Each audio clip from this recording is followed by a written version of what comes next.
You mentioned that you've done a lot of that you do consultations. Within the consultations, what are some of the common themes that come up? I have some in mind that I would think come up, but I'm intrigued to know if that's true or not, and if there's some kind of anomalies in that you've even been surprised that come up. So the things that come to mind for me are things like marriage-related issues. 30%. Okay, I'd imagine pornography.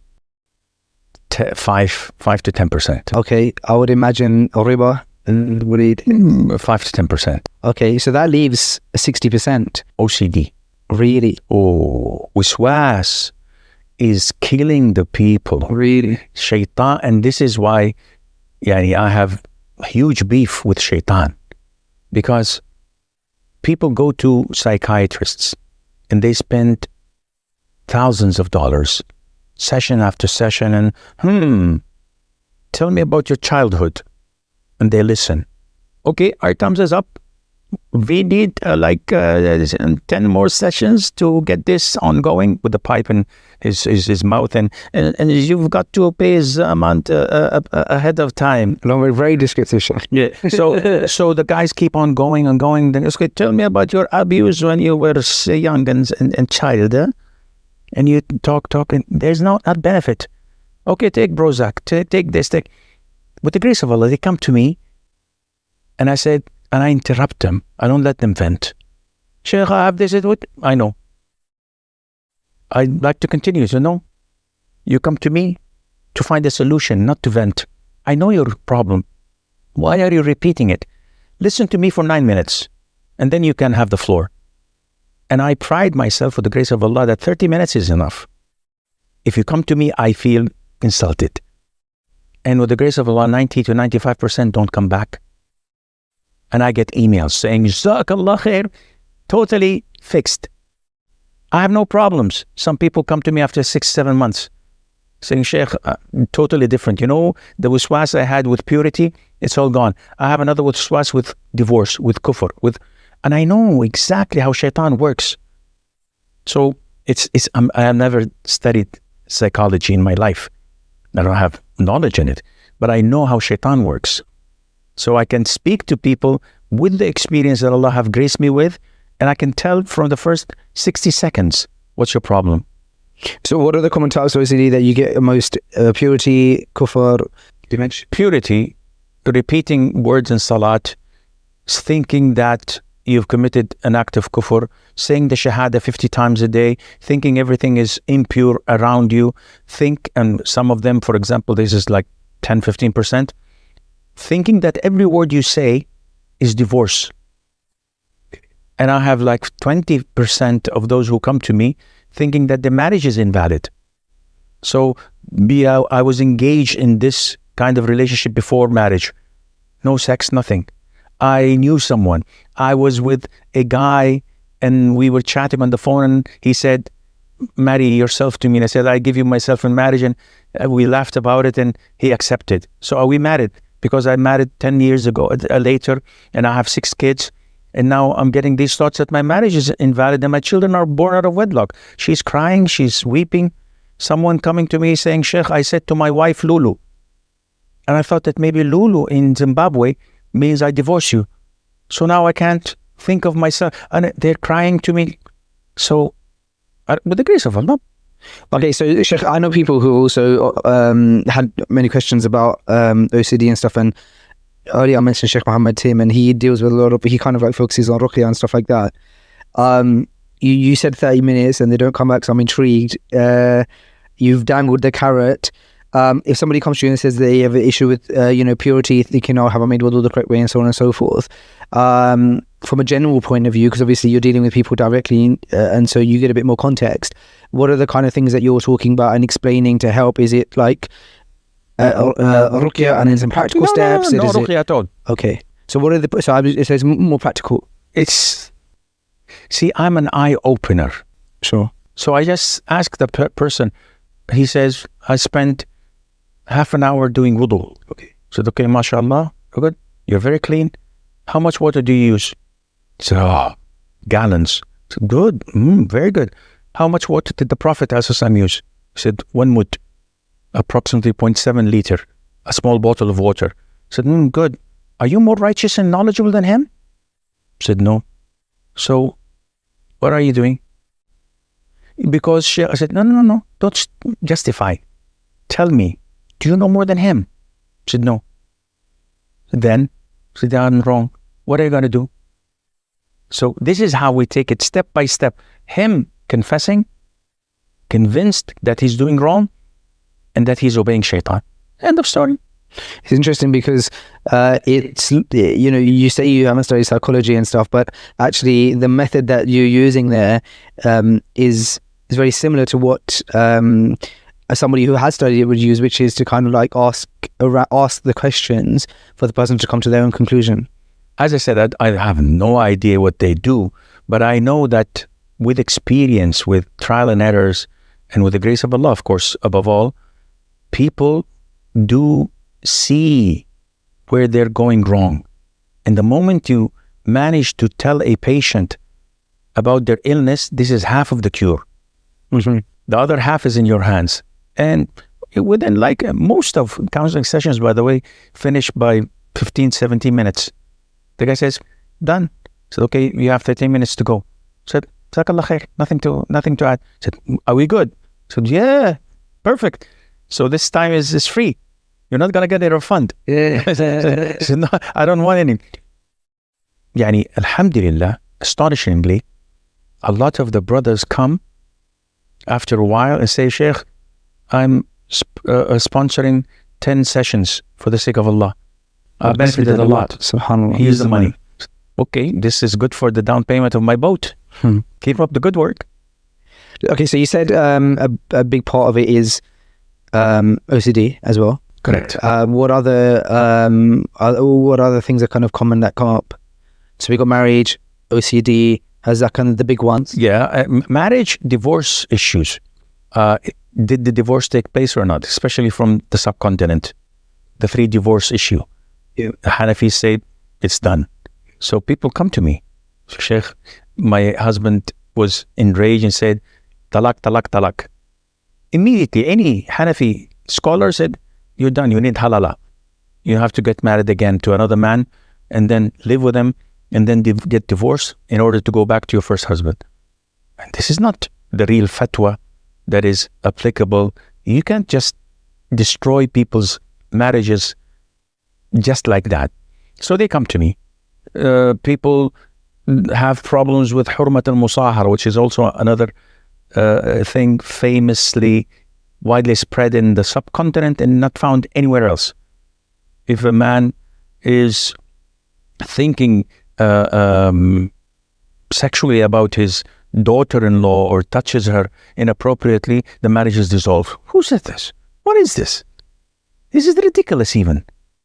So they come to me with similar questions, problems with the kids, especially those living in North America or in Europe. My son is coming out of the closet and he says he's homosexual. My daughter is declaring that she's lesbian and she's living with her girlfriend. What should we do? How to act? Apostasy and the likes. So they come asking for how to resolve problems with the father who beats them up, who doesn't provide for them, what should be the relationship be like, and the likes. So I try to give them advice from an Islamic perspective, from the pros and cons, the consequences. Should I file for divorce from my husband? He mistreats me, he beats me, he does this, he does that. Says, okay, what are your choices on the table? You're going to be kicked out, you divorce him, then what? Work as a prostitute? Nobody's to provide for you. Your family doesn't want you. Think of the consequences. So, yani, the likes. Oh, okay. It's a deep topics. What's your take on stress? Because am I right in thinking that you kind of yourself have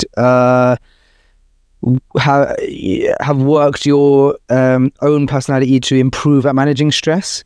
True.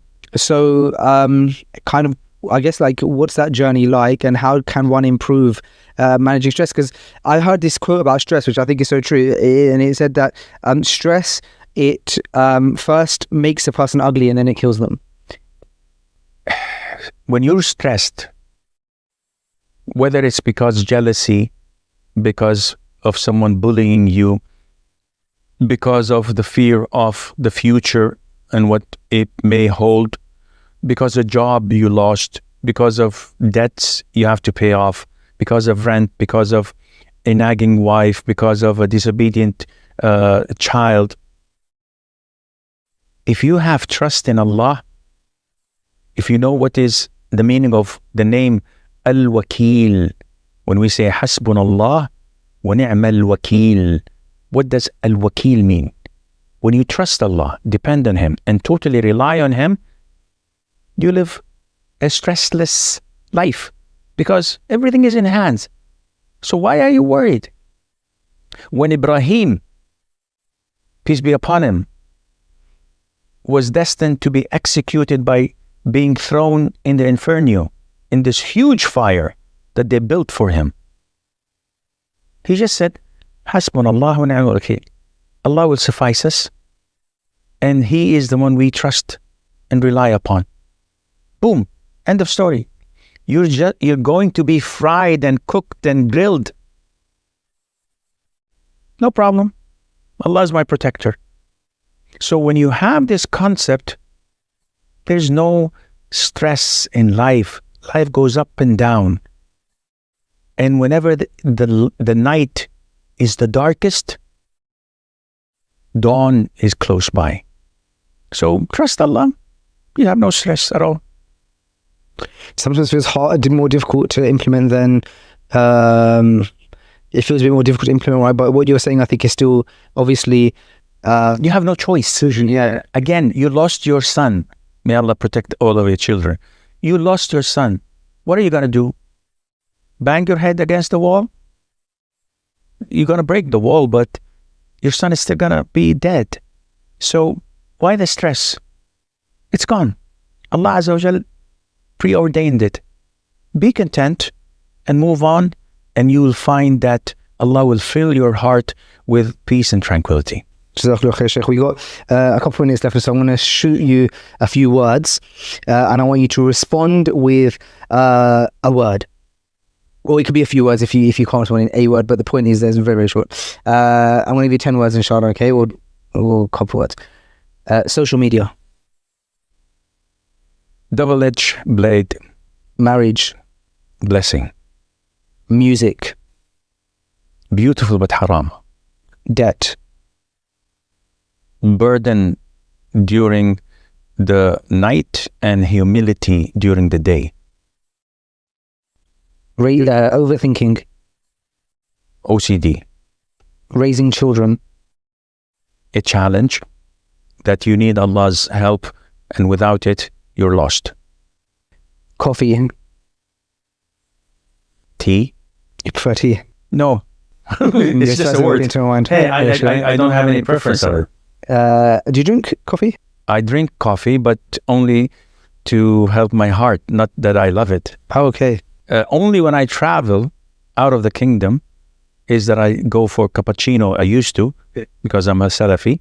Now, alhamdulillah, I've become moderate Salafi, so I go for latte. Nice. Because the foam is less. It's more milk. Yeah, it's less foam. Yes. The foam is a problem. Yeah, foam is a problem with cappuccino. Yeah. You should do a cortado, Sheikh. I don't know. This is too much. Maybe I need 10 years. Okay. The Prophet sallallahu alaihi wasallam, the love of my life. Favorite Quran reciter?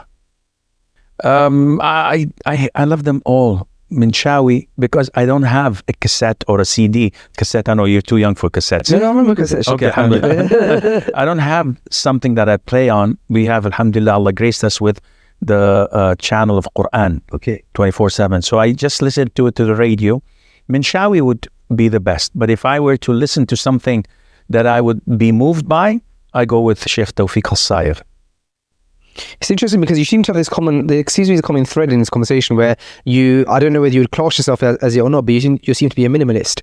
And it's interesting now in this day and age where people are, the norm is for us to gather things and buy things and is very materialistic. How can a person remain minimal? And this is your final question, Sheikh. I'm happy with whatever Allah gives me. So يعني, why? So people ask me, would you like to buy a new car? I said, no, I have a car that takes me from point A to B. Maybe if 30 years ago, I would have given you a list of the cars that I really want to buy and own. Nowadays, I'm content. I remember 10 years ago, I was in Dubai, and Sheikh Dr. Zakir Naik called me and said, Sheikh Assim, what about going to do some test drive? I have a friend who has a dealership of exotic cars, and he set up like 30 cars, Bugattis, Chirons, Ferraris, Lamborghinis, Porsches, and we just go and test drive it in the circuit. So, not interested. Oh. He said, Sheikh, why? I know you love cars. I said, yeah, I know all about these cars, but I can't afford it, so I'm not interested. So I'm content with what I have, with the grace of Allah. Sheikh, Jazakallah khair for your time. Honestly, I really appreciate it. It's an honor to have you on our podcast. May Allah bless you. Thank you for your time. Jazakallahu khairan for flying all the way to Saudi to honor me with this, though I think you've wasted a lot of your time and the viewers' time. You should have done this with someone who's worthwhile. But Jazakallah khair for the invitation, and may Allah Azza wa Jal make my deeds and yours sincere for His sake. Ameen. Barakallahu feek. Assalamu alaikum. Hayyakallah. Alaykum assalam wa rahmatullahi wa barakatuh.